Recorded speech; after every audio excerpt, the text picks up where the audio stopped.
आज से हम लोग शुरू कर रहे हैं जियोग्राफी क्लास 6 NCERT।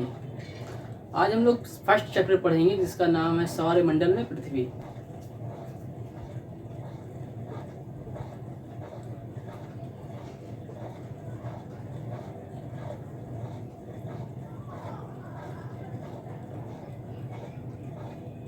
ये चैप्टर का नाम है और ये फर्स्ट चैप्टर है।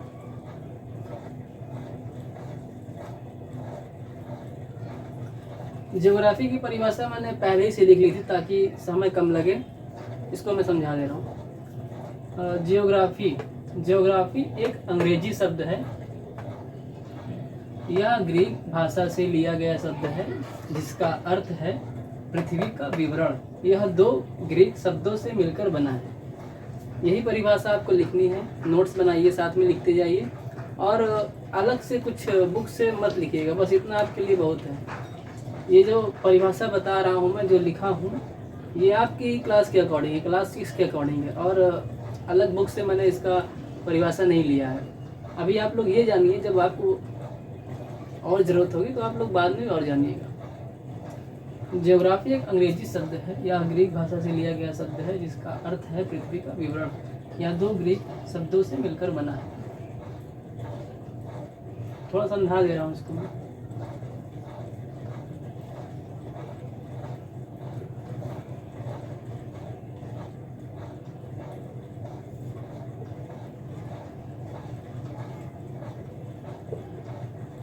यही दो ग्रीक शब्दों से मिलकर ज्योग्राफी बना हुआ है, ठीक है। जी का मतलब है पृथ्वी, जी का मतलब है पृथ्वी और ग्राफिया का मतलब है लिखना।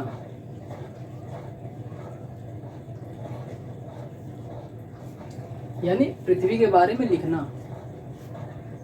यह लिखा है जिसका अर्थ है पृथ्वी का विवरण। पृथ्वी का विवरण कह लीजिए, पृथ्वी के बारे में लिखना कह लीजिए, बात एक ही है। यही आपकी ज्योग्राफी की परिभाषा है क्लास 6 के अकॉर्डिंग। पूर्णिमा, पूर्णिमा का एक परिभाषा दिया गया है। पहले परिभाषा समझिए, फिर इसकी स्थिति बताएंगे। पूर्णिमा पूरे चांद को लगभग एक महीने में एक बार देखा जा सकता है।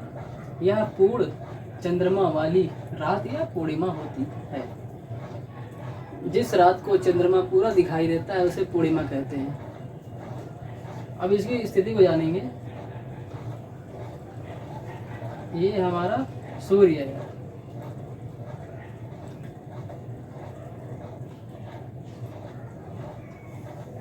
ये हमारी पृथ्वी है,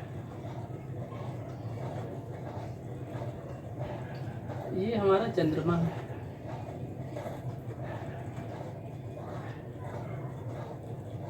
इतना तो आपको पता होगा कि पृथ्वी सूर्य की परिक्रमा करती है और अपने अक्ष पे घूर्णन करती है। परिक्रमा ये ऐसे करती है, दीर्घवृत्ताकार। आपकी सिलेबस में है भी नहीं पूर्णिमा की स्थिति क्या होती है, बस पूर्णिमा का एक परिभाषा दिया गया। बस मैं ऐसे ही बता दे रहा हूँ आपके नॉलेज के लिए। जरूरत पड़ेगी तो लिख लीजिएगा इसको, वैसे समझ लीजिएगा, लिखिएगा नहीं इसे। और चंद्रमा पृथ्वी का उपग्रह है। यह पृथ्वी का चक्कर लगाता है, परिक्रमा करता है और अपने अक्ष में भी घूर्णन करता है। ये भी दीर्घवृत्ताकार पथ पर परिक्रमा करता है, ऐसे।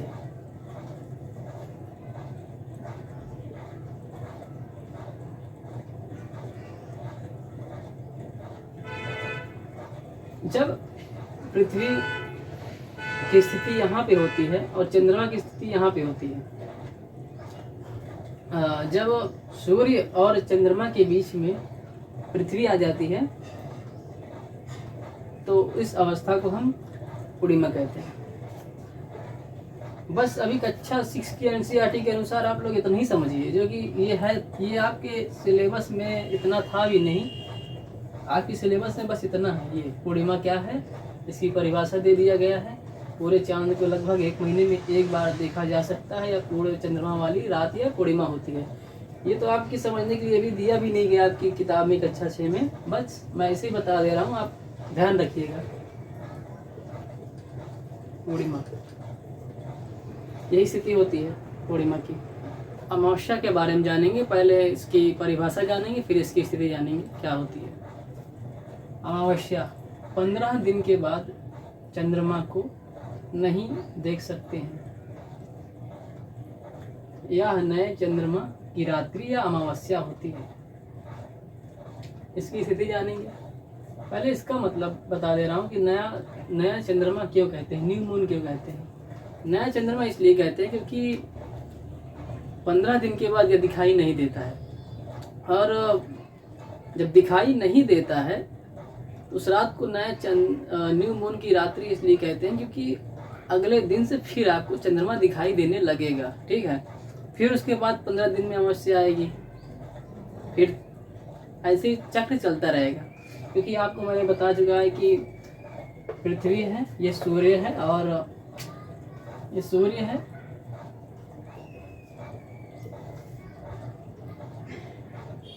पहले इसकी स्थिति को बता देता हूँ मैं। ये सूर्य है और ये चंद्रमा है और ये पृथ्वी है।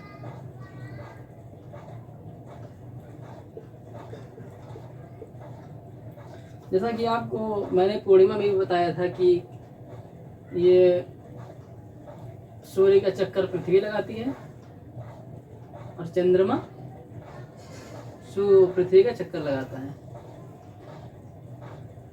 सूर्य का चक्कर पृथ्वी लगाती है, पृथ्वी का चक्कर चंद्रमा लगाता है। ठीक है,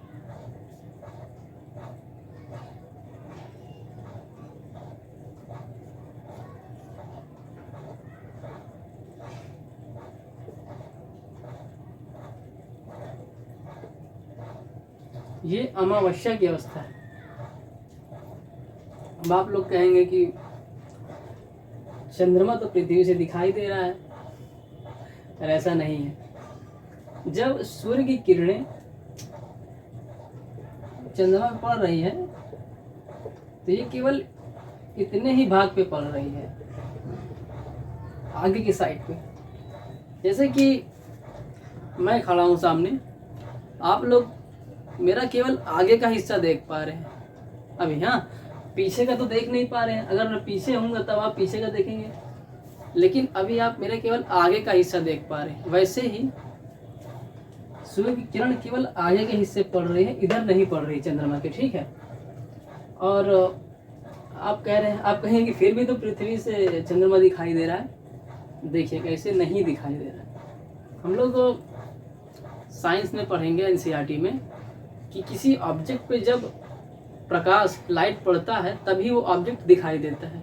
जैसे कि ये आपको मार्कर अभी दिख रहा है, अगर मैं लाइट बंद कर दूंगा तो ये मार्कर आपको नहीं दिखेगा। वैसे ही ये सूर्य की किरण है, चंद्रमा पे पड़ रही है, इतना चंद्रमा पर अंधेरा है, इधर अंधेरा है। ठीक है, लाइट चली गई, खैर कोई बात नहीं, फिर भी दिख रहा है बोर्ड। इतने चंद्रमा पर अंधेरा है।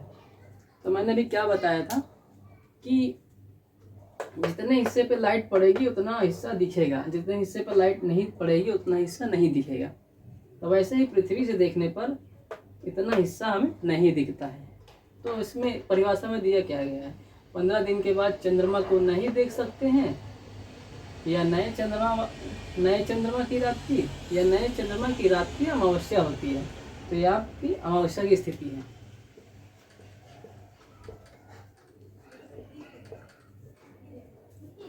आपकी एनसीईआरटी में एक क्वेश्चन दिया गया हुआ है, दिन के समय चंद्रमा एवं सभी छोटी चमकीली वस्तुओं को क्यों नहीं देख पाते हैं।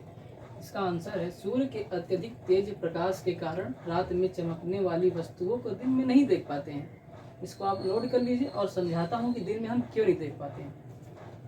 आप इसको नोट कर लीजिएगा, नोट्स बनाते चलिए, साथ में मेरे साथ साथ लिखते चलिए और समझते भी रहिए।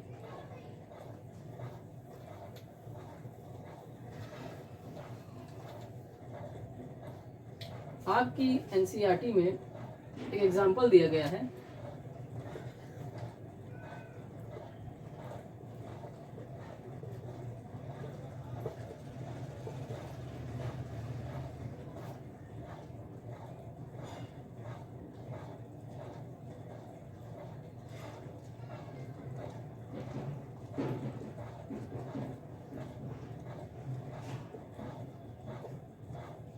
ये एक टॉर्च है और ये टॉर्च का स्विच है, ठीक है। और ये कमरे की दीवार है, मान लीजिए आपकी कमरे की दीवार है ये और ये एक पेपर है, ठीक है। पेपर पे आप छोटे छोटे छेद कर दीजिए, पेपर पे छोटे छोटे छेद कर दिया गया और आप स्विच को टॉर्च ऑन कर दीजिए, टॉर्च जला दीजिए।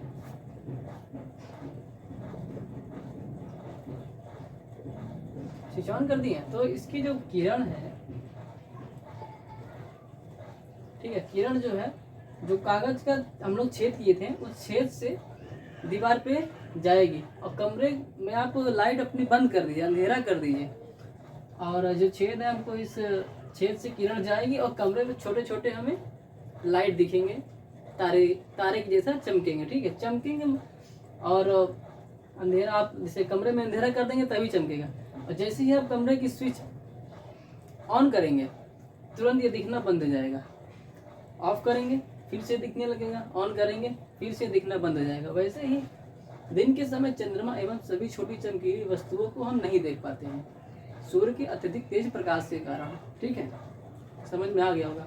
खगोलीय पिंड की पहले परिभाषा समझेंगे, फिर थोड़ा सा इसमें जो कंफ्यूजन बच्चों को आता है वो सॉल्व करेंगे। खगोलीय पिंड सूर्य, चंद्रमा तथा वे सभी वस्तुएं जो रात में आसमान में चमकती हैं खगोलीय पिंड कहलाती हैं।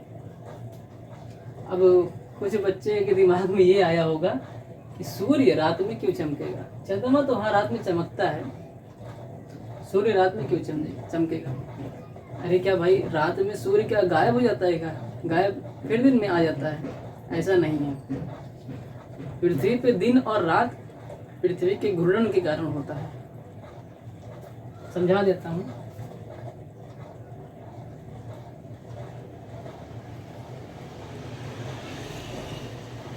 कि सूर्य है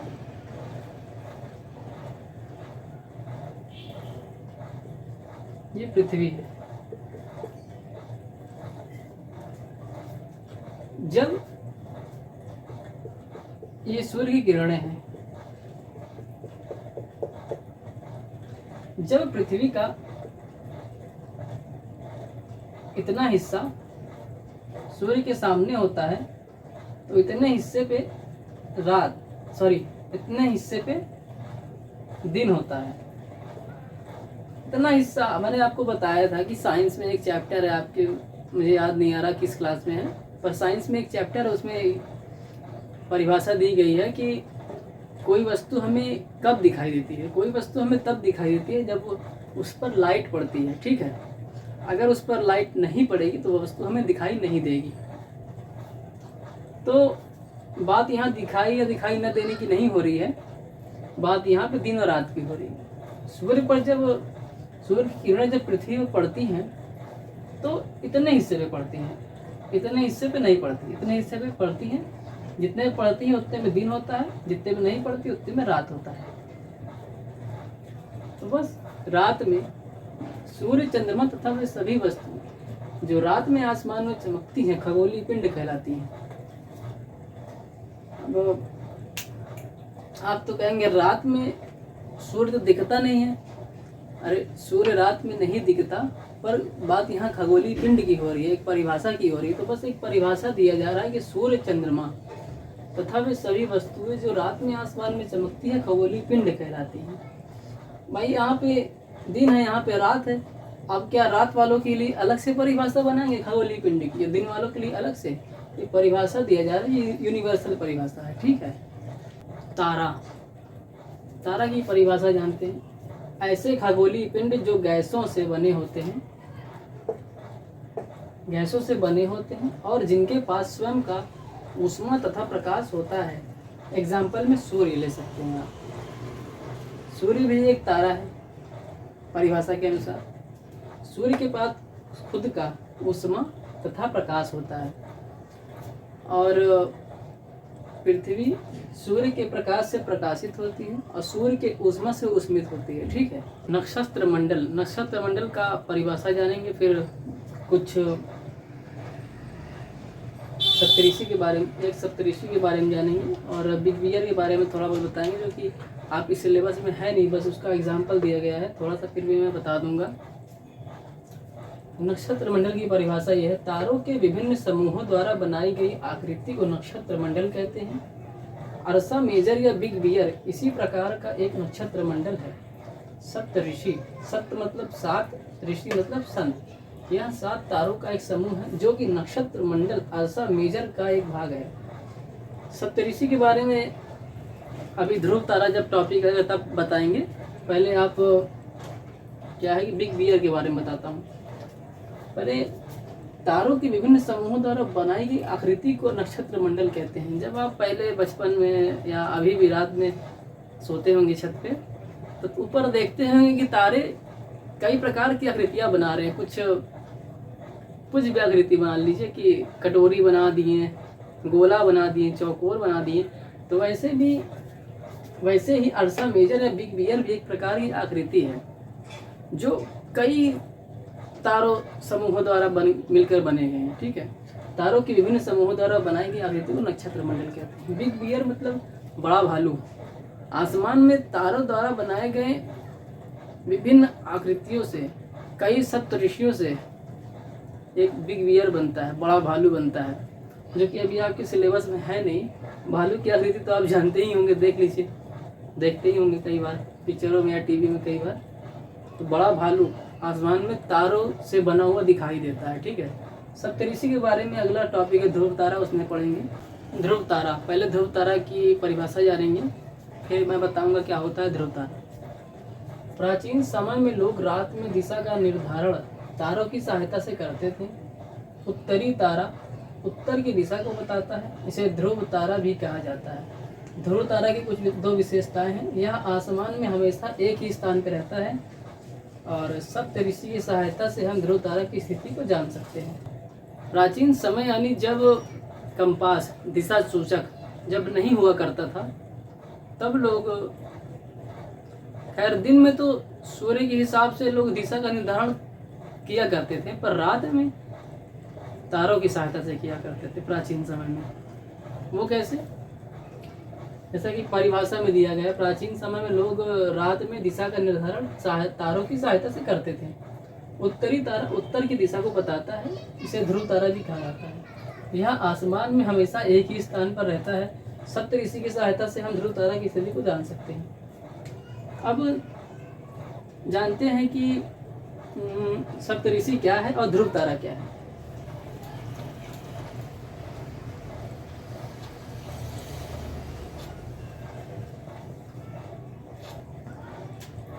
आपकी एनसीईआरटी में एग्जाम्पल दिया गया है, आपकी एनसीईआरटी में ध्रुव तारा और सप्तऋषि तारा को दिखाया गया है। आइए मैं आपको समझाता हूँ। ये सप्तऋषि है, इतने को सप्तऋषि कहेंगे। देखिए 1 2 3 4 5 6 7। सप्त मतलब 7, ऋषि मतलब संत। सप्तऋषि मतलब 7 तारे के समूह है ये। और ये मान लीजिए कोई यहाँ पे खड़ा होकर लड़का देख रहा है और ये सांकेतिक तारा है। ये सांकेतिक तारा अगर कोई ऐसे देखेगा, सांकेतिक तारा अगर एक सीध में होंगे, इसी से एक काल्पनिक सीधा आगे बढ़ते जाएंगे तो एक ध्रुव तारा दिखेगा। इसे हम ध्रुव तारा कहेंगे। सांकेतिक तारा को दोनों मिलाते हुए एक सीध पे हम आगे देखेंगे, सांकेतिक तारा के सीध पे दोनों को मिलाते हुए आगे हम देखेंगे तो आगे ध्रुव तारा। ये हमेशा एक ही स्थान पे रहता है और ये उत्तर दिशा को बताता है। ठीक है, ये सप्तऋषि है, इसको सप्तऋषि कहेंगे। और ये ध्रुव तारा। सांकेतिक तारा इसे इसलिए कहा गया, ये संकेत देता है, मतलब सांकेतिक तारा को दोनों को मिलाते हुए देखेंगे हम तो ध्रुव तारा की ओर हमें ले जाएगा। काल्पनिक रेखा मैंने खींच दिया, मतलब ऐसे लाइन नहीं रहती आसमानी। इसे ध्रुव सांकेतिक तारा को मिलाते हुए हम देखेंगे एक सीध में, तो ध्रुव तारा हमें दिखाई देगा जो उत्तर दिशा को दिखाता है। अब जानते हैं ग्रह के बारे में। ग्रह की परिभाषा क्या है और ये कितने होते हैं। कक्षा 6 की एनसीईआरटी के अनुसार ग्रह की परिभाषा कुछ इस प्रकार है। कुछ खगोलीय पिंड में स्वयं का प्रकाश तथा ऊष्मा नहीं होता है, वे तारों के प्रकाश से प्रकाशित होते हैं। तारा का परिभाषा मैंने दिया था, तारा का एक उदाहरण भी दिया था, सूर्य। तो ये सूर्य के प्रकाश से प्रकाशित होते हैं और ऊष्मा प्राप्त करते हैं। ग्रह के उदाहरण देखिए, ग्रह कितने होते हैं? बुध, शुक्र, पृथ्वी, मंगल, बृहस्पति, शनि, अरुण, वरुण, 8 ग्रह होते हैं। वर्तमान में 8 ग्रह हैं, 8 ज्ञात ग्रह हैं, बाकी अज्ञात कई हो सकते हैं। आपकी एनसीईआरटी में कुछ और भी जानकारी दी गई है ग्रह के बारे में।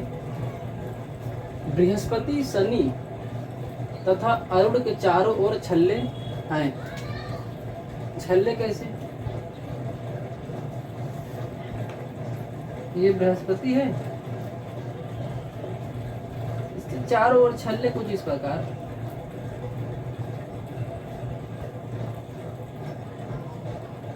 शनि के भी चारों ओर छल्ले हैं।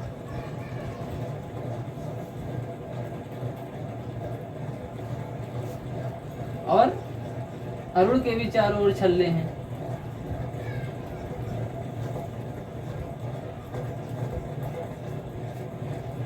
इसे ही छल्ले कहते हैं।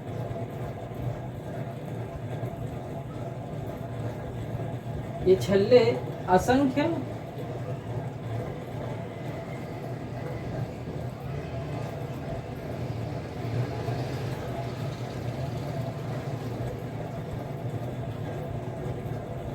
पदार्थों के बने होते हैं। ठीक है, ये छल्ले असंख्य पदार्थों से बने होते हैं।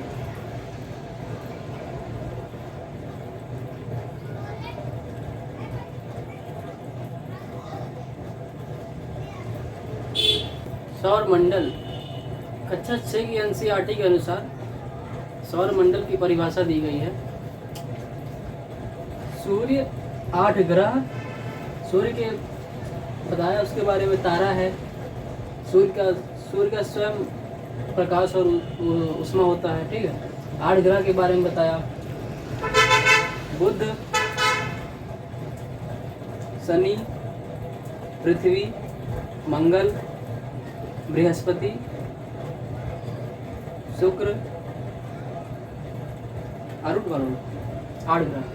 उपग्रह के बारे में बताया कि यह ग्रह के परिक्रमा करता है और घूर्णन भी करता है। खगोलीय पिंड के बारे में बताया। शुद्ध ग्रह के बारे में आगे बताएंगे, उल्का पिंड के बारे में भी आगे बताएंगे। अभी यहाँ पे सौर मंडल के बारे में बात कर रहे हैं। सूर्य, 8 ग्रह, उपग्रह तथा अन्य खगोलीय पिंड जैसे शुद्ध ग्रह, उल्का पिंड मिलकर सौर मंडल का निर्माण करते हैं, जिसका मुखिया सूर्य है। सूर्य भाई मुखिया क्यों है? क्योंकि सूर्य सभी के केंद्र में होता है। ये सूर्य है,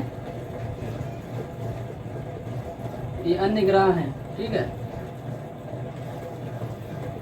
और इनके उपग्रह होंगे और कई खगोलीय पिंड हैं, शुद्ध ग्रह भी हैं, उल्का पिंड भी हैं। सूर्य जो है इनको अपनी आकर्षण से बांधे रखता है, इसीलिए, और ये केंद्र में भी होता है, और ये अपने जिसका आकर्षण बल है सूर्य का, आकर्षण बल के कारण सबको बांधे रखा है।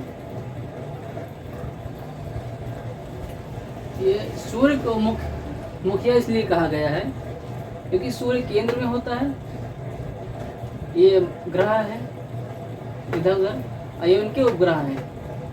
सूर्य के मुखिया इसलिए कहा गया है क्योंकि सूर्य बीच में होता है। और सौर मंडल का शाब्दिक अर्थ जानेंगे अब।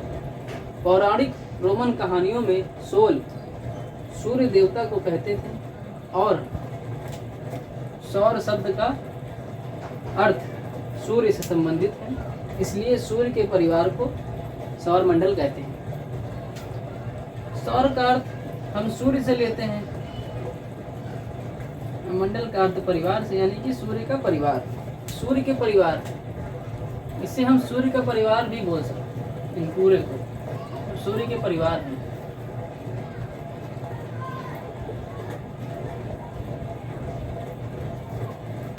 सूर्य कक्षा 6 की एनसीईआरटी के अनुसार सूर्य की परिभाषा दी गई है। सूर्य सौरमंडल के केंद्र में होता है। यह बहुत बड़ा और गर्म गैसों से बना है। इसके आकर्षण बल के कारण सौरमंडल इससे बन रहा है। सूर्य सौरमंडल के लिए प्रकाश एवं ऊष्मा का एकमात्र स्रोत है। यह सबसे नजदीक का तारा है, लेकिन बहुत दूर है। सूर्य सबसे नजदीक का तारा है ग्रह का, फिर भी बहुत दूर है। ग्रह से नजदीक है, फिर भी दूरी बहुत है इसकी, लेकिन बहुत दूर है। सूर्य पृथ्वी से 15 करोड़ किलोमीटर दूर है। सूर्य पृथ्वी से 15 करोड़ किलोमीटर दूर है। यानी कि सूर्य पृथ्वी की दूरी 15 करोड़ किलोमीटर है। इनके बीच की दूरी 15 करोड़ किलोमीटर है। और यह सौरमंडल को आकर्षण बल के से बांधे रहता है। आकर्षण बल के कारण सौरमंडल सूर्य से बंधे हुए हैं। और यह सौरमंडल का मुखिया होता है, केंद्र में होता है सौरमंडल के। कक्षा के बारे में बात करेंगे। कक्षा यानी ऑर्बिट। कक्षा यानी वो वाली कक्षा नहीं, क्लास वाली कक्षा नहीं। कक्षा मतलब ऑर्बिट। ज्योग्राफी में कक्षा का मतलब समझेंगे, ऑर्बिट। इंग्लिश में कक्षा को ऑर्बिट बोलते हैं।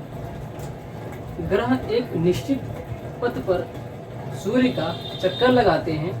ये पथ दीर्घवृत्ताकार में फैले हुए हैं, जिसे कक्षा कहते हैं। जैसे पहले इसे भी समझ ले, फिर इसका मतलब हम समझा देंगे, ठीक है। ग्रह एक निश्चित पथ पर सूर्य का चक्कर लगाते हैं। ये पथ दीर्घवृत्ताकार में फैले हुए हैं, जिसे कक्षा कहते हैं। अब इसको समझ ले, फिर बाद में कक्षा का बना के दिखा दूंगा।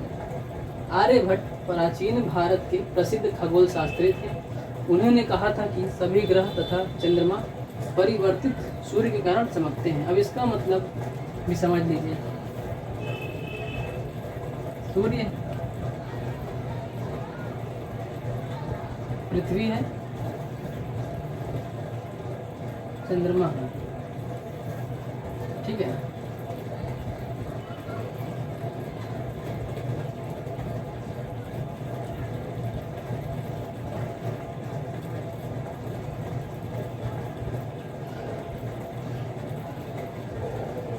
आर्यभट्ट प्राचीन भारत के प्रसिद्ध खगोल शास्त्री थे। उन्होंने कहा था कि सभी ग्रह तथा चंद्रमा परिवर्तित सूर्य प्रकाश के कारण चमकते हैं। पृथ्वी और चंद्रमा खुद का ऊष्मा और प्रकाश नहीं है, यह सूर्य के प्रकाश से प्रकाशित होते हैं दोनों। यही बात प्राचीन भारत के प्रसिद्ध खगोल शास्त्री आर्यभट्ट ने कही है। सूर्य की प्रकाश जब इन पे पड़ती है तो यह चमकते हैं। जैसे कि मार्कर दिख रहा है, मार्कर पर जब लाइट, ट्यूबलाइट की जब प्रकाश पड़ेगी इस पे, तो ये चमक रहा है, यानी दिख रहा है। तो उसी प्रकार चंद्रमा भी चमकता है, पृथ्वी भी चमकती है, सूर्य के प्रकाश से प्रकाशित होती है। ये परावर्तित सूर्य प्रकाश के कारण चमकते हैं।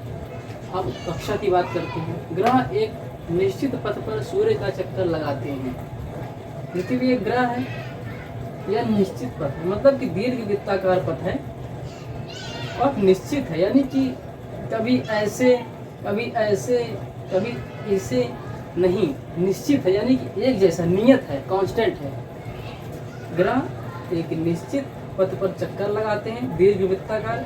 इस आकार को, इस शेप को दीर्घवृत्ताकार बोलते हैं। इस ऐसे दीर्घवृत्ताकार। पृथ्वी एक निश्चित दीर्घवृत्ताकार पथ पर चक्कर लगाती है, जिसे कक्षा कहते हैं। इसे ही कक्षा कहेंगे। ऑर्बिट, ऑर्बिट, ये ऑर्बिट, ठीक है। इसे बना लीजिएगा ऑर्बिट दिखाने के लिए। बाकी परिभाषा ये इतनी आसान है कि आपको समझ बनाने की जरूरत ही नहीं पड़ेगी। पृथ्वी का जुड़वा ग्रह। शुक्र को पृथ्वी का जुड़वा ग्रह माना जाता है। शुक्र और पृथ्वी का आकार एवं आकृति लगभग समान होती है, इसलिए इसे पृथ्वी का जुड़वा ग्रह कहते हैं। कहीं कहीं शुक्र को पृथ्वी की बहन भी कहा जाता है, पर कक्षा 6 की एनसीईआरटी के अनुसार शुक्र को पृथ्वी का जुड़वा ग्रह कहा जाता है, या पृथ्वी का जुड़वा ग्रह शुक्र है। अब बात करते हैं प्लूटो की।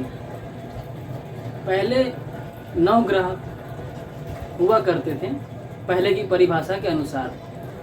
अगस्त 2006 में अंतर्राष्ट्रीय खगोलीय संघ की बैठक होती है, इसमें ग्रह की नई परिभाषा दी जाती है। ग्रह एक निश्चित पथ का, ग्रह सूर्य का चक्कर लगाएगा निश्चित पथ पर, और ग्रह का कोई प्रकाश एवं ऊष्मा नहीं होगा, या सूर्य के प्रकाश और ऊष्मा से प्रकाशित और ऊष्मित होगा। इसके बाद प्लूटो को बौना ग्रह कहा जाने लगा। आप कुछ पॉइंट नोट कर लीजिए अपने नोटबुक में। प्लूटो भी एक ग्रह माना जाता था, लेकिन अंतर्राष्ट्रीय खगोलीय संघ इंटरनेशनल एस्ट्रोनॉमिकल यूनियन ने अपनी बैठक अगस्त 2006 में यह निर्णय लिया 2003 यूवी 313 सिरस तथा प्लूटो बौने ग्रह कहे जाएंगे। 2006 में अंतर्राष्ट्रीय खगोलीय संघ ने ग्रह की नई परिभाषा दी, जिसके अनुसार 2003 यूवी 313 सिरस तथा प्लूटो बौने ग्रह कहे जाने लगे। इसको नोट कर लीजिएगा। कहीं शॉर्ट फॉर्म में इंटरनेशनल एस्ट्रोनॉमिकल यूनियन को IAU भी लिख देते हैं, हिंदी में अंतर्राष्ट्रीय खगोलीय संघ। पृथ्वी अर्थ, इसकी परिभाषा जानेंगे अब। पृथ्वी यह एकमात्र ऐसा ग्रह है जिसमें जीवन पाया जाता है। पृथ्वी जीवन के लिए अनुकूल है, इसमें वायुमंडल है, ऑक्सीजन है, और जीवन जीने के लिए वे सारे तंत्र हैं जो जीवन के लिए उपयोगी हैं। ठीक है, पृथ्वी एकमात्र ऐसा ग्रह है जिसमें जीवन पाया जाता है। यह एकमात्र ऐसा ग्रह है जिसमें जीवन पाया जाता है। सूर्य से दूरी के क्रम में तीसरे स्थान पर तथा आकार की दृष्टि से 5वां सबसे बड़ा ग्रह है। यह ध्रुवों के पास थोड़ी चपटी होती है, जिससे कारण इसके आकार को भू आभ कहते हैं। भू आभ इंग्लिश में जियोइड कहते हैं। ये परिभाषा समझ में आ गई होगी। यह एकमात्र ऐसा ग्रह है जिसमें जीवन पाया जाता है। सूर्य से दूरी के क्रम में तीसरे स्थान पर। यहाँ पे दिक्कत आ रही होगी आप लोग को। सूर्य से दूरी के क्रम में तीसरे स्थान पर तथा आकार की दृष्टि से 5वां सबसे बड़ा ग्रह है। आप लोग को यहाँ भी दिक्कत आ रही होगी, तीसरे स्थान पर और आकार की दृष्टि से 5वें स्थान पर। यह ध्रुवों के पास थोड़ी चपटी है, जिससे कारण इसके आकार को भू आभ इंग्लिश में जियोइड कहते हैं। और पृथ्वी को नीला ग्रह क्यों कहते हैं ये जानते हैं। पृथ्वी पर जल की अधिकता होने के कारण पृथ्वी पर जल ज़्यादा है, इसीलिए अगर पृथ्वी को अंतरिक्ष से देखते हैं तो हमें नीली दिखाई पड़ती है। इसीलिए नीली दिखाई पड़ती है, इसीलिए इसको हम नीला ग्रह भी कह सकते हैं। पृथ्वी की 2/3 सतह पानी से ढकी हुई है। 2/3 सतह मतलब, इसको नोट कर लीजिए, फिर 2/3 सतह बताऊंगा। पृथ्वी की सतह पर 2/3 पानी है, इसका मतलब क्या है? ये पृथ्वी है। पृथ्वी को मान लो हम 4 बराबर भागों में बांट लें तो ये ऐसे होगा, ठीक है। अगर इसके एक भाग को हम फिल करेंगे तो ये कहलाएगा 1/4। अगर 2 को फिल करेंगे, अभी केवल हमने 1 को फिल किया तो ये 1/4 कहलाया, ठीक है। अगर हम इसको फिल करेंगे, मान लो ये ब्लैंक है, ठीक है। अगर इसको फिल करें तो ये 1/4 हुआ।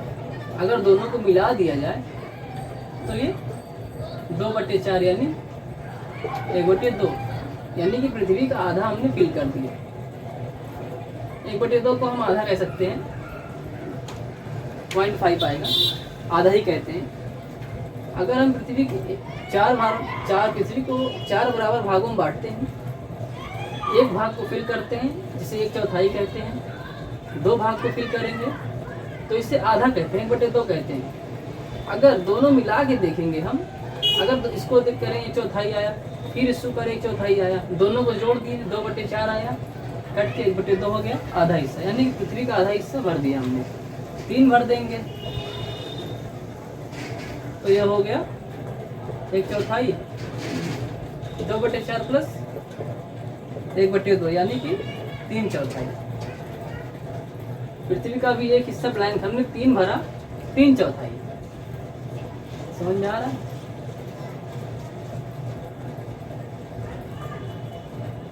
ऐसे समझिए। अच्छा,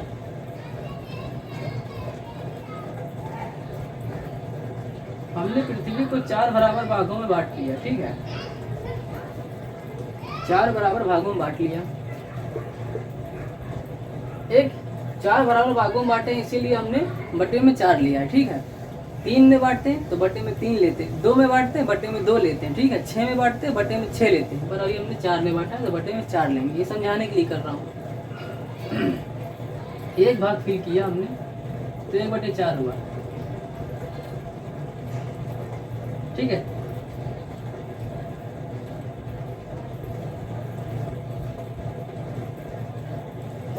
चार बराबर भागों में बांट लिए, थोड़ा छोटा बड़ा हो गया पर मान सकते हैं, ठीक है। 2 को फिल करेंगे तो ये 1/2, 1/2 कैसे हो गया? देखिए, 1 को करें 1/4 हुआ, ठीक है। 1 को करें 1/4 हुआ। अगर 2 को कर देंगे तो 1/4 प्लस 1/4 मिलकर 1/2 हो जाएगा। कैसे हो जाएगा? 1/4 प्लस 1/4, 4 एलसीएम लेंगे 4 ही आएगा, 4 ही आएगा। 1 + 1 हो गया 2, और ये 2 की टेबल में 2 बार से कट जाएगा, मतलब 1/2। 2 को फिल करें तो 1/2 आया। हाँ, 3 करेंगे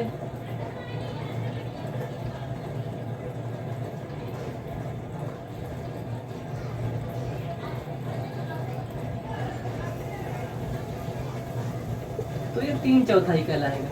यानी हमने 3 हिस्सा फिल कर दिया। 3/4 कैसे कहलाएगा? इसको हमने 1/2 बताया था, और 1/2 में 1/4 जोड़ेंगे, कितना होगा हमारा? 2 4 कैल्शियम लेंगे 4 आएगा, और इसका करेंगे तो हमारा 2 आएगा प्लस 1 आएगा, 3/4, ठीक है। ये हो गया। अगर हम चारों को फिल कर देंगे तो 4/4 आएगा, जो कि कट के 1 हो जाएगा, ठीक है। यानी एक मतलब पूरा, ठीक है, एक मतलब पूरा। एक को हम 4 बराबर भागों में बांटेंगे तो वैसे होगा, पहले 1/4 होगा, फिर 1/2 होगा, फिर 3/4 होगा, फिर 4/4 होगा।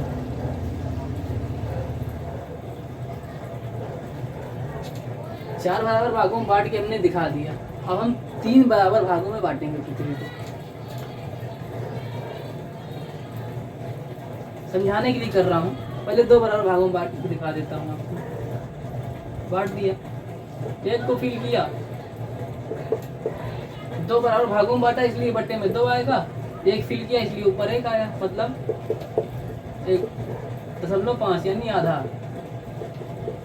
2 को फिल कर देंगे, 2 बराबर भागों में बांटा है पृथ्वी को, इसलिए नीचे 2 आएगा। 2 फिल कर देंगे तो ऊपर 2 आएगा, यानी कि एक मतलब पूरा। अब हम पृथ्वी को 3 बराबर भागों में बांटेंगे।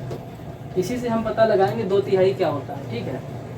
क्योंकि हम पढ़ रहे थे कि पृथ्वी पर 2/3 सतह पर जल पाया जाता है। 2/3 शब्द आ गया है हमारे ज्योग्राफी कक्षा 6 में। तो हो सकता है किसी ने मैथ सही से ना पढ़ी हो, या मैं ये मान के चलता हूँ कि कमज़ोर से कमज़ोर बच्चा भी समझ पाए जो मैं पढ़ा रहा हूँ, ठीक है। पृथ्वी को 3 बराबर भागों में बांट लेंगे हम।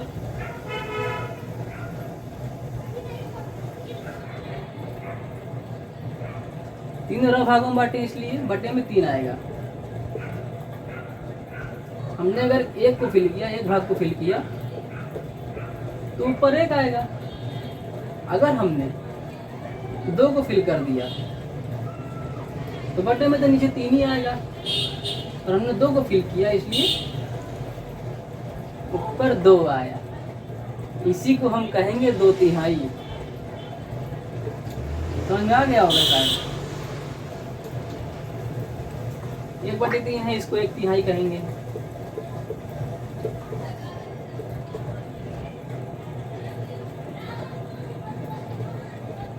अगर 2/3 का हम परसेंटेज निकालेंगे तो परसेंटेज के हिसाब से पृथ्वी पर कितनी सतह पर पानी है, कितने परसेंट सतह पर पानी है।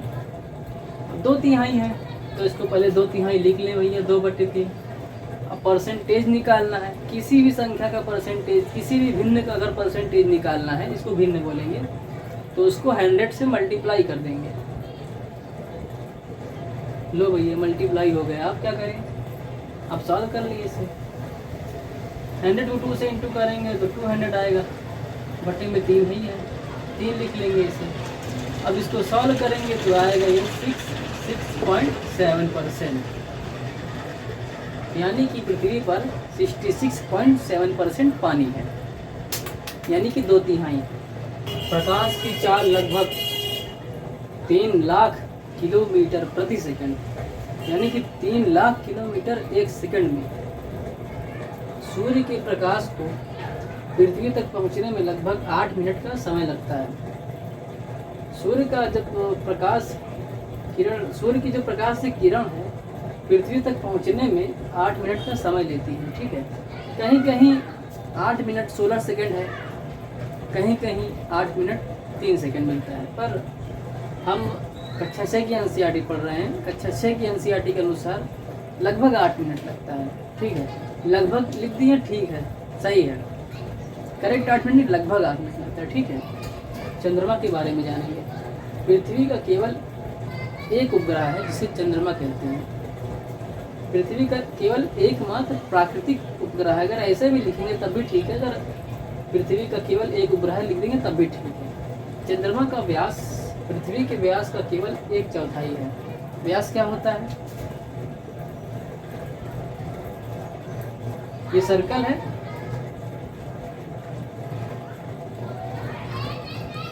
इसे त्रिज्या कहते हैं, पूरे को व्यास कहते हैं। त्रिज्या केवल इतने को कहते हैं और पूरे को व्यास कहते हैं। इसमें लिखा है पृथ्वी का केवल एक उपग्रह है चंद्रमा। चंद्रमा का व्यास पृथ्वी के व्यास का केवल 1/4 है। माना पृथ्वी का व्यास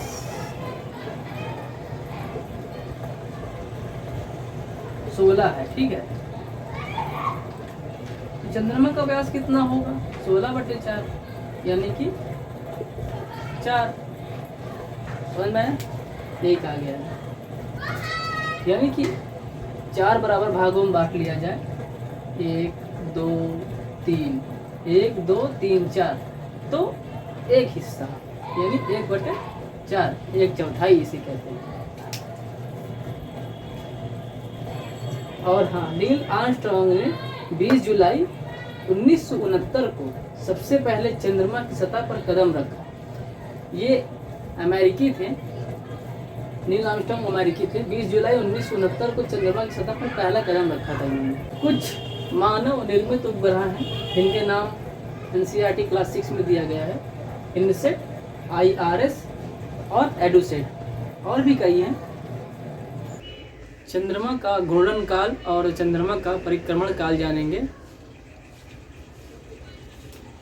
चंद्रमा का घूर्णन काल लगभग 27 दिन और परिक्रमण काल भी लगभग 27 दिन, दोनों बराबर है। घूर्णन काल भी बराबर है और परिक्रमण काल भी बराबर है चंद्रमा का और पृथ्वी का।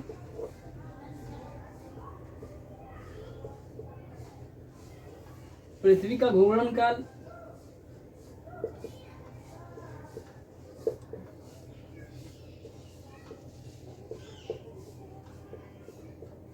लगभग 24 घंटा यानी कि एक दिन।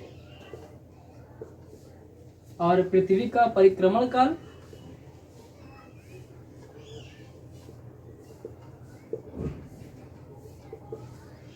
लगभग 365 दिन, एक साल। चंद्रमा का घूर्णन काल लगभग 27 दिन है और परिक्रमण काल भी लगभग 27 दिन है। घूर्णन को इंग्लिश में रोटेशन बोलते हैं, परिक्रमण को इंग्लिश में रिवोल्यूशन बोलते हैं। और पृथ्वी का घूर्णन काल लगभग 24 घंटा होता है, एक दिन, और परिक्रमण काल लगभग 365 दिन यानी एक वर्ष। अब बात आती है घूर्णन काल क्या है और परिक्रमण काल क्या है। तो इसको मैं यहाँ समझा रहा हूँ, इधर इसको नोट कर लीजिएगा बैक करके।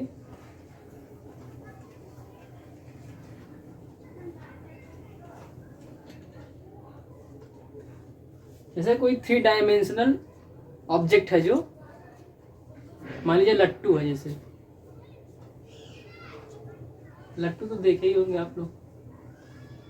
लट्टू मान लीजिए,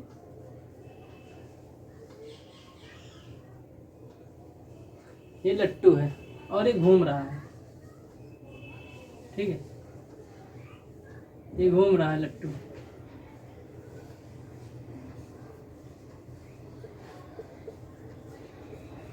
लट्टू है और ये घूम रहा है, लट्टू है, ये घूम रहा है, ठीक है, 3 डायमेंशनल है, लट्टू है, घूम रहा है।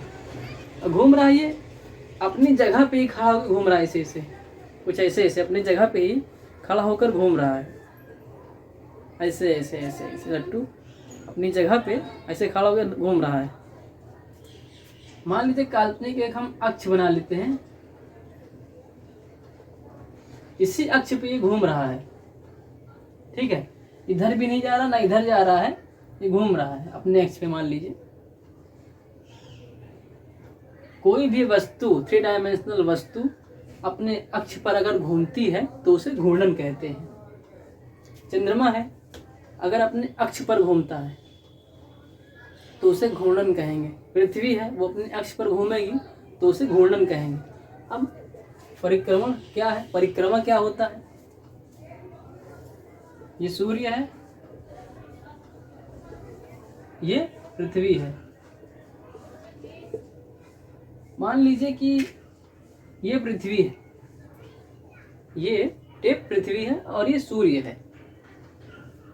पृथ्वी है, ये सूर्य का ऐसे ऐसे चक्कर लगाती है, ये तो आपको पता है, दीर्घवृत्ताकार पथ पर, ठीक है, सूर्य के चक्कर लगा रही पृथ्वी,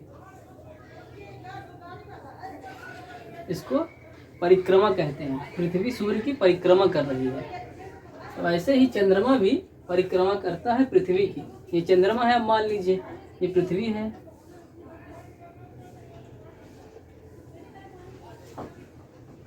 ये चंद्रमा है और ये पृथ्वी है, ये भी परिक्रमा करती है पृथ्वी की। और साथ ही साथ जब पृथ्वी करती है सूर्य की, तो ये भी सूर्य के चारों ओर चक्कर लगा लेता है पृथ्वी के साथ साथ। समझ रहे हैं? तो ये हुआ परिक्रमा। और घूर्णन तो बता ही दिया था, इससे घूर्णन बताया, इससे परिक्रमा बताया, ठीक है। और ये कुछ जानकारी और है चंद्रमा के बारे में। चंद्रमा की सतह पर, सतह मतलब चंद्रमा पर जाएंगे उसकी जमीन पर, चंद्रमा की सतह पर पर्वत, मैदान एवं गड्ढे हैं जो चंद्रमा की सतह पर छाया बनाते हैं। पूर्णिमा के दिन इनकी छाया को देखा जा सकता है। अक्सर छोटे बच्चे लोग कहते हैं कि चांद पर एक औरत है झाड़ू लिए खड़ी है, तो वो कुछ है नहीं, वो छाया है जो कि पूर्णिमा के दिन दिखता है। वो छाया बनता कैसे है? पर्वत, मैदान और गड्ढे छाया बनाते हैं। जब सूर्य की किरणें उस पर पड़ती है तो उसका छाया उस पर बनता है, ठीक है, पूर्णिमा के दिन दिखाई देता है। इसको बना लीजिएगा, इसको नोट कर लीजिएगा। घूर्णन को इंग्लिश में रोटेशन बोलते हैं, परिक्रमण को रिवॉल्यूशन बोलते हैं, ठीक है। उपग्रह, उपग्रह जो ग्रह के चारों ओर दीर्घवृत्ताकार पथ पर चक्कर लगाते हैं और उसकी परिक्रमा और घूर्णन अपने अक्ष पर करते हैं, उसे उपग्रह कहते हैं, ठीक है। और उपग्रह दो प्रकार के होते हैं, एक प्राकृतिक उपग्रह जिसे हमने अभी चंद्रमा बताया कि पृथ्वी का एकमात्र उपग्रह चंद्रमा है। तो उपग्रह दो टाइप के होते हैं, एक प्राकृतिक उपग्रह, एक मानव निर्मित उपग्रह। मानव निर्मित यानी कि आप लोग नोट्स बना लीजिए, लिख लीजिए। मानव निर्मित यानी कि जो वैज्ञानिकों द्वारा बनाया गया है और जिसका उद्देश्य ब्रह्मांड की जानकारी प्राप्त करना और पृथ्वी पर संचार व्यवस्था बनाए रखना है। संचार व्यवस्था यानी कि जो आप फ़ोन करते हैं और नेट चलाते हैं, संचार व्यवस्था इसे कहते हैं। ठीक है, सूर्य से दूरी के क्रम में ग्रहों के नाम फिर से बता रहा हूँ क्योंकि मुझे इसकी परिभाषा बतानी है, ये है क्या, और इसकी परिभाषा बताने के लिए मुझे ये फिर से बनाना पड़ा। सूर्य से दूरी के क्रम में ग्रहों के नाम कुछ ऐसे हैं। पहले तो बुध आएगा, इसको याद कर लीजिए। सूर्य से दूरी के क्रम में पहला ग्रह, बुध के सबसे नज़दीक ग्रह बुध, सूर्य के सबसे नज़दीक ग्रह बुध है। फिर उसके बाद शुक्र है, उसके बाद पृथ्वी है, उसके बाद मंगल है, फिर बृहस्पति है, शनि है, अरुण है, वरुण है। इसको याद कैसे करना है पहले ही बता चुका हूँ, फिर से बताऊँगा कि बुध के बाद बृहस्पतिवार आता है, एक छोड़ दीजिए, शुक्रवार आ गया। शुक्रवार शनिवार आता है, शनिवार बाद रविवार आ गया। रविवार को ऐसे याद करिए पृथ्वी को कि रविवार को छुट्टी रहती है और छुट्टी हम पृथ्वी पर बिताएंगे। ठीक है, रविवार के बाद सोमवार आता है, एक छोड़ दीजिए, मंगलवार आ गया। मंगलवार के बाद बृहस्पतिवार, मंगलवार के बाद बुधवार आता है, एक छोड़ दीजिए, बृहस्पतिवार आ गया। बृहस्पतिवार के बाद आता है शुक्रवार, एक छोड़ दीजिए, शनिवार आ गया। और इसको याद कर लीजिए, अरुण वरुण। ठीक है, और ये दूरी के क्रम में है। और ये क्या है, छोटा छोटा जो है मंगल और बृहस्पति के बीच में, इसको क्षुद्र ग्रह कहते हैं, इंग्लिश में एस्टेरॉइड कहते हैं।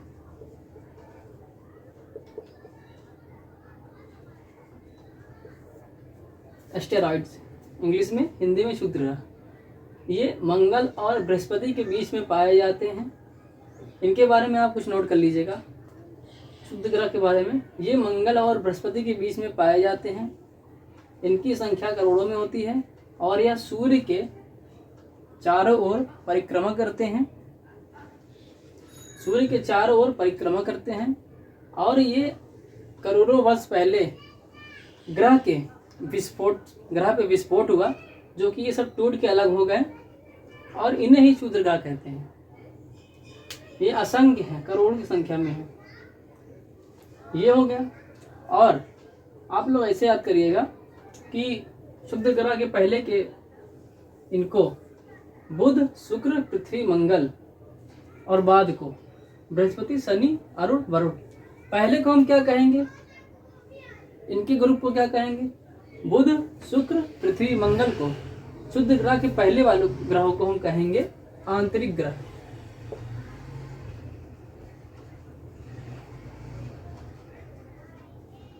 इनको हम आंतरिक ग्रह कहेंगे। भाई आंतरिक ग्रह क्यों कहेंगे, क्योंकि ये सूर्य के नज़दीक होते हैं। नज़दीक दिख भी रहा है ये सूर्य के, आंतरिक ग्रह इसको कहेंगे। और इसे कहेंगे कि ये ठोस होते हैं।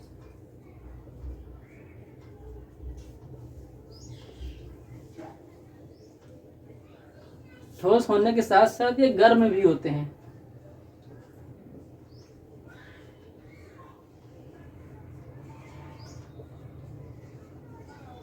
अत्यधिक गर्म होते हैं। अत्यधिक नहीं, अत्यधिक होगा तो पृथ्वी पे जीवन कैसे रहेगा। फिर भी गर्म होते हैं, इनकी तुलना में ज़्यादा गर्म होते हैं। इनको आंतरिक ग्रह कहते हैं क्योंकि ये सूर्य के नज़दीक होते हैं और ये ठोस होते हैं और गर्म भी होते हैं। इनको हम कहेंगे बाह्य ग्रह।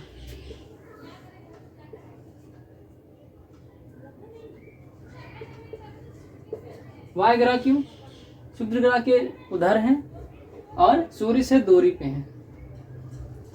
और ये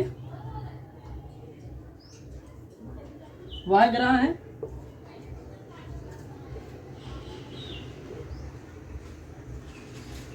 तरल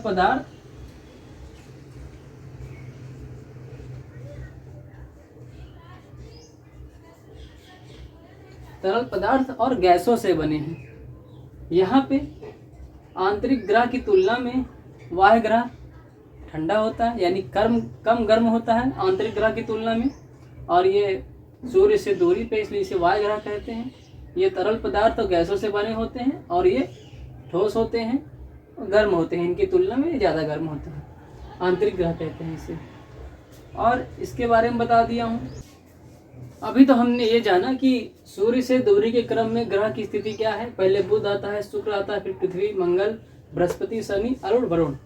अब ये जानेंगे कि ग्रह की घटते हुए आकार में क्या क्रम है। घटते हुए आकार मतलब पहले सबसे बड़ा, फिर उससे छोटा, फिर उससे छोटा, फिर उससे छोटा, फिर लास्ट में सबसे छोटा, यानी कि अवरोही क्रम, डिसेंडिंग ऑर्डर। अब देखेंगे इस घटते हुए क्रम में कैसे ग्रहों को याद करना है। भाई इसको तो मैंने याद करा दिया सूर्य से दूरी के क्रम में, अब आकार के घटते हुए क्रम में भी मैं ही याद कराऊंगा अच्छे से।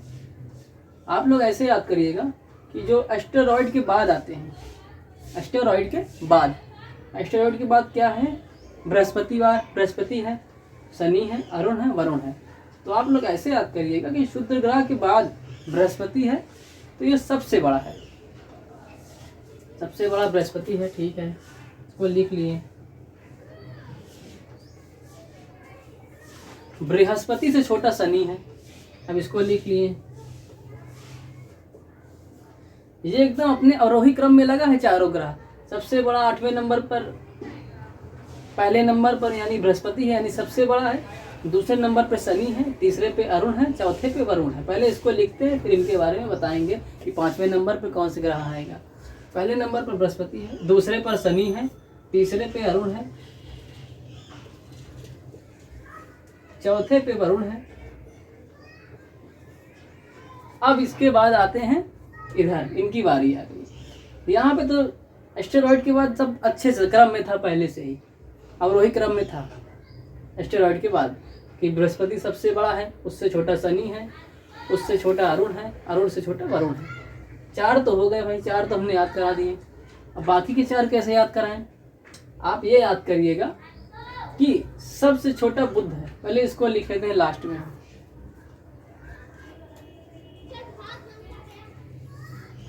ये लिख लिए, सबसे छोटा बुध है। भाई पहले तुम लोग ऐसे याद करना कि जो शुरुआत हो रहे हैं, जैसे कि हमने आंतरिक ग्रह की शुरुआत में बताया, इसको हमने थोड़ी देर पहले आंतरिक ग्रह बताया था कि सूर्य के नज़दीक है तो आंतरिक ग्रह, और सूर्य से दूर है तो वायु ग्रह। तो आंतरिक ग्रह की शुरुआत में जैसे बुध आया पहले, तो ये सबसे छोटा ग्रह है, ऐसे याद करने के लिए बता रहे हैं। और वायु ग्रह की जो शुरुआत में सबसे है, सबसे बड़ा ग्रह है। ठीक है, पहले हमने इसको चारों को लिख लिया अवरोही क्रम में। बुध सबसे छोटा है, हमने वहाँ लिख दिया।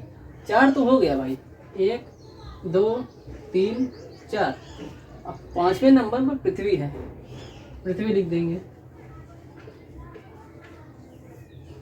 6वें नंबर पर शुक्र है, शुक्र लिख दिए। 7वें नंबर पर मंगल है, मंगल लिख दिए भाई। 8वें नंबर पर बुध तो हम पहले ही बता दिया था कि सबसे छोटा है। सबसे बड़ा है बृहस्पति, उससे छोटा है शनि, उससे छोटा है अरुण, और उससे छोटा है वरुण। फिर 5वें नंबर पर पृथ्वी है, 6वें नंबर पर शुक्र है, 7वें पर मंगल है, 8वें पर बुध है। जब हमने पृथ्वी के बारे में पढ़ाया था तो उसमें हमने बताया था कि सूर्य से दूरी के क्रम में पृथ्वी तीसरे नंबर पे है। 1 2 3 4 5 6 7 8। हमने ये बताया था सूर्य से दूरी के क्रम में पृथ्वी तीसरे नंबर पे है, और आकार की दृष्टि से पृथ्वी है 5वें नंबर पर। तो यही है। अब बात करेंगे उल्का पिंड की। सूर्य के चारों ओर चक्कर लगाने वाले पत्थरों के छोटे छोटे टुकड़ों को उल्का पिंड कहते हैं। सूर्य के चारों ओर ग्रह भी चक्कर लगाते हैं, उपग्रह भी लगाते हैं, क्षुद्र ग्रह भी लगाते हैं, उल्का पिंड भी लगाते हैं। ये पत्थर होते हैं। ये पत्थर ग्रहों की तुलना में छोटे होते हैं, बहुत छोटे होते हैं, पर आकार इनका बहुत बड़ा होता है। कभी कभी ये पत्थर पृथ्वी के इतने नज़दीक आ जाते हैं कि ये पृथ्वी पर ही गिर जाते हैं, और पृथ्वी पर जैसे ही हवा से इनका घर्षण होता है ये जल जाते हैं, और कभी कभी इतने बड़े होते हैं कि जल भी नहीं पाते पूरा और पृथ्वी पर गिर जाते हैं। जब गिरते हैं तो पृथ्वी की सतह पर गड्ढा हो जाता है, तो इसे उल्का पिंड कहते हैं। आकाशगंगा, तारों का विशाल समूह आकाशगंगा कहलाता है। हमारा सौर मंडल आकाशगंगा मिल्की वे का एक भाग है। सौर मंडल जिसमें सूर्य, पृथ्वी, ग्रह, उपग्रह और भी कुछ ग्रह हैं आते हैं।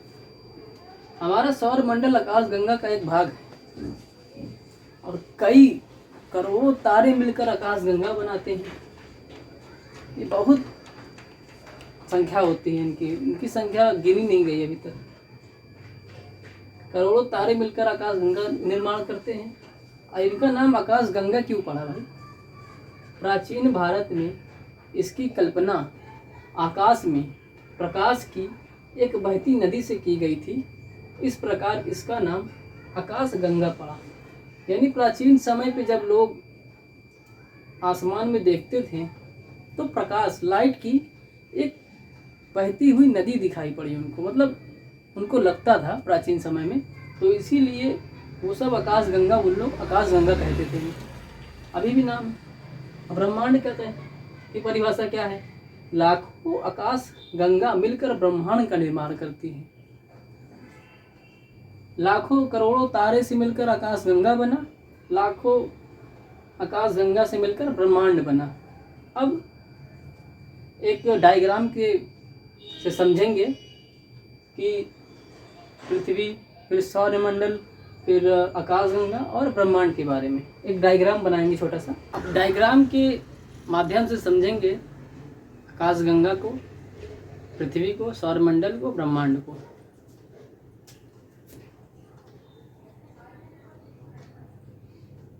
ये मान लीजिए हम लोग, ये जीव है, ये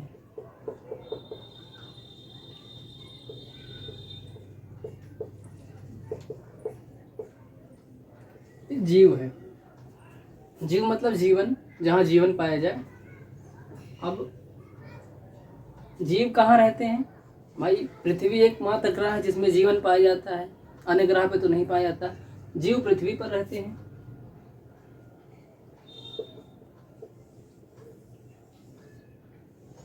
पृथ्वी भाई कहाँ है? पृथ्वी सौरमंडल में है। सौरमंडल में सूर्य, ग्रह, उपग्रह, क्षुद्र ग्रह, पृथ्वी भी सौरमंडल का एक भाग है, एक हिस्सा है। और भाई पृथ्वी सौरमंडल का हिस्सा है, ये सौरमंडल है। भाई सौरमंडल कहाँ है? आकाशगंगा में। अभी आकाशगंगा के बारे में बताया कि करोड़ों सौरमंडल, करोड़ों तारों से मिलकर आकाशगंगा बना।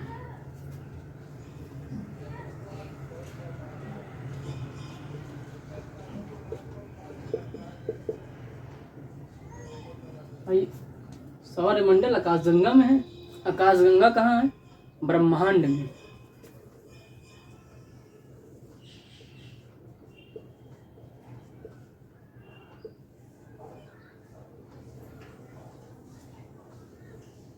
इसे बना लीजिएगा समझने के लिए। ये जीवन है, जीवन पृथ्वी पर पाया जाता है। पृथ्वी सौरमंडल का एक हिस्सा है, सौरमंडल आकाशगंगा का एक हिस्सा है, आकाशगंगा ब्रह्मांड का एक हिस्सा है। ब्रह्मांड बहुत बड़ा है। अभी तक पूरे ब्रह्मांड में क्या क्या है किसी को पता नहीं। ये आपका लास्ट टॉपिक है, इसे आप कर लीजिए।